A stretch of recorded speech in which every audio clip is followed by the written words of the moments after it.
Сегодня в Ухте проходят торжества, посвященные 85-летию нефтегазовой отрасли Коми. Выступая перед нефтяниками и газовиками, Вячеслав Гайзер напомнил, именно Ухта считается родиной первой российской нефти, и именно отсюда началось масштабное промышленное освоение месторождений.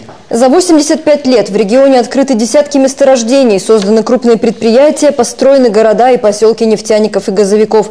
Добыто 600 миллионов тонн нефти и газового конденсата. За каждой из этих цифр прежде всего стоит труд людей, заявил глава. Александр Думбурович из Ухты.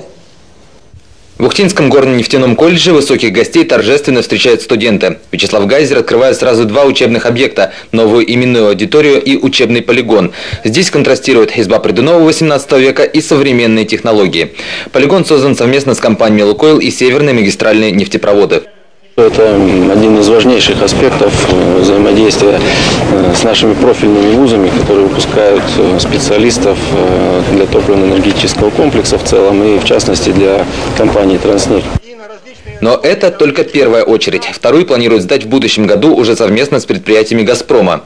Затем Вячеслав Гайзер принял участие в заседании попечительского совета УГТУ. Там обсудили несколько вопросов, в том числе создание подобных советов в Воркутинском и Усинском филиалах. По мнению их руководителей, в состав должны войти представители промышленности, общественники и чиновники. О заполярном городе говорили отдельно. Игорь Шпектор предложил переименовать университет, чтобы в названии непременно звучало слово «Арктика».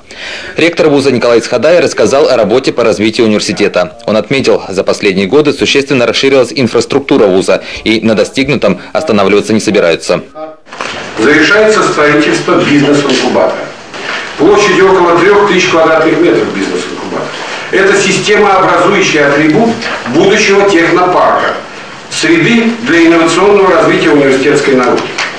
Отдельно обсудили работу студенческих строительных отрядов, которые трудятся во всей стране. Для расширения этого движения проректор УГТУ предложил создать межведомственный совет. Вячеслав Гайзер инициативу поддержал. Днем в городском дворце культуры прошло торжественное собрание, посвященное юбилею нефтегазовой отрасли Коми. В этом году ей, как и самой Ухте, 85 лет. Не случайно торжества регионального уровня проходят на родине первой российской нефти. Восторжествовала историческая справедливость. Ухта действительно родина первой российской нефти.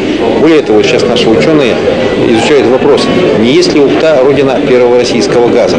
Я думаю, что перспективы развития города связаны и в том числе с этим брендом.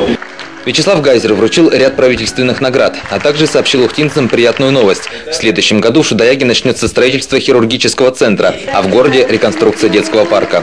Кстати, не без финансовой помощи нефтяников и газовиков. Нефтяники и газовики дают более 50% налоговой базы республики. Как вы думаете, без их вклада в бюджет возможно такого рода строительство объектов? Конечно, нет. Это их прямое участие в виде их стабильного пополнения, с их стороны стабильного пополнения бюджета республики, а значит и бюджета Ухты. Завершился праздник концертной программой с участием ухтинских и сыктывкарских коллективов. Александр Думбурович, Павел Щеглов, телеканал Юрган, Ухта.